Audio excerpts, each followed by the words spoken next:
വേനൽ അവധി കഴിഞ്ഞ് നമ്മുടെ സ്കൂളുകൾ തുറക്കാനായി.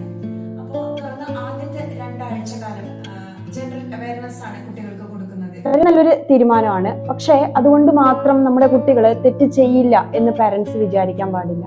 പലപ്പോഴും പാരന്റ്സിന്, ഇപ്പൊ ഞാൻ ഉൾപ്പെടെയുള്ള പാരന്റ്സ് എന്താണ് പറയാ, എന്റെ കുട്ടി പെർഫെക്റ്റ് ആണ്, അങ്ങനെയുള്ള തെറ്റുകളൊന്നും അവർ ചെയ്യില്ല എന്നുള്ളത്. ഓരോരുത്തരായിട്ട് എടുക്കുമ്പോൾ ഇവരെല്ലാവരും ഭയങ്കര പാവവും ഇന്നസെന്റ് ഒക്കെയാണ്. ഒരു ഗ്യാങ്ങിൽ ചേരുമ്പോഴാണ് ഇവർക്ക് വഴിതെറ്റി പോകാനും കൊച്ചു കൊച്ചു കുറ്റങ്ങൾ ചെയ്യാനുള്ള ഒരു മനസ്സൊക്കെ വരുന്നത്. അപ്പോൾ ആസ് എ പാരന്റ് നമ്മൾ എന്താണ് ശ്രദ്ധിക്കേണ്ടത്? നമ്മുടെ കുട്ടിയുടെ ബിഹേവിയറിൽ എന്തെങ്കിലും തരത്തിലുള്ള വ്യത്യാസങ്ങളുണ്ടോ എന്ന് ഒന്ന് ശ്രദ്ധിക്കാം.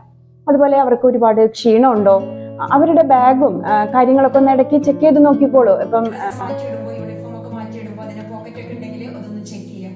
ഇവരുടെ കൂട്ടുകെട്ടുകൾ ആരൊക്കെയാണെന്ന് നോക്കുക. എന്തെങ്കിലും തരത്തിൽ നന്നായിട്ട് പഠിച്ചുകൊണ്ടിരിക്കുന്ന കുട്ടികൾ അതിൽ നിന്നും മാറി വേറെ എന്തെങ്കിലും കാര്യത്തിലേക്ക് അവരുടെ ശ്രദ്ധ പോകുന്നുണ്ടോ? പിന്നെ ഏറ്റവും കൂടുതൽ കാണുന്നത് ഓൺലൈനിൽ സാധനങ്ങൾ മേടിക്കുന്ന ഒരു ടെൻഡൻസി ഉണ്ട്. ഭയങ്കര ഈസിയാണ് കാര്യങ്ങൾ, പക്ഷെ അപ്പോഴും നമ്മൾ നമ്മുടെ കുട്ടികൾ എന്താണ് മേടിക്കുന്നത് എന്നൊന്ന് ശ്രദ്ധിക്കാനായിട്ട് ശ്രമിക്കാം.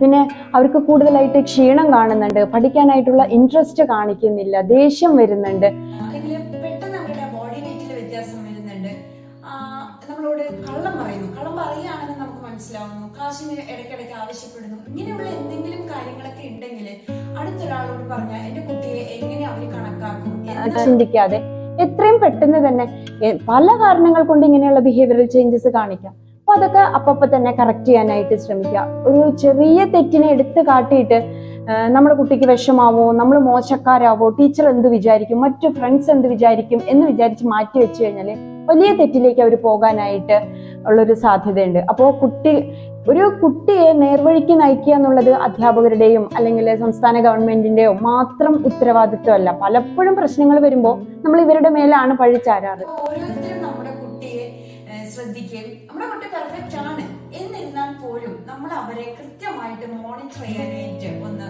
ശ്രദ്ധിക്കാം.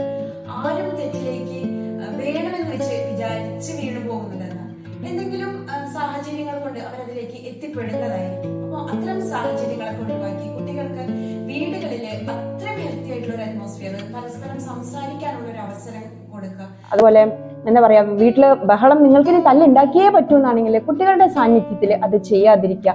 എന്തെങ്കിലും തരത്തിലുള്ള സബ്സ്റ്റൻസ് അബ്യൂസ് വീട്ടിലുള്ളവർ ചെയ്യുന്നുണ്ടെങ്കിൽ കുട്ടികൾ അത് മാതൃകയാക്കാനുള്ള സാധ്യത. ഇതുപോലുള്ള സിറ്റുവേഷൻസ് ഒഴിവാക്കാനായി മാക്സിമം പാരന്റ്സ് മുൻകരുതൽ എടുക്കേണ്ടത്.